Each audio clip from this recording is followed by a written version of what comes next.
Usiku wa jana kulikuwa na mchezo wa finali ya French Cup kati ya PSG dhidi ya Brest, na PSG kuondoka na ushindi wa bao 2-0 kisha kutawazwa kwa mabingwa wa taji hilo la French Cup. Rais Engineer Hersi Said alikuwa ni miongoni mwa wageni walioalikwa na rais wa PSG Nasser, ambaye alikuwa ni miongoni mwa marais walioalikwa katika finali hizo kubwa zilizofanyika katika uwanja wa Parc des Princes huko katika jiji zuri kabisa duniani kote, yani Paris.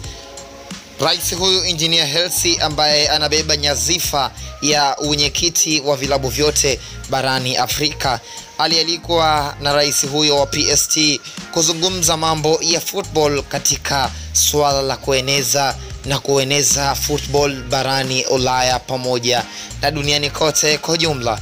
Engineer Hersi anakuwa rais wa kwanza kualikwa na PSG katika hafla kubwa kama hiyo, ambayo alialikwa na kupata nafasi ya kuzungumza na baadhi ya wachezaji akiwemo Hakim, raia wa Morocco ambaye anakipiga katika klabu ya PSG.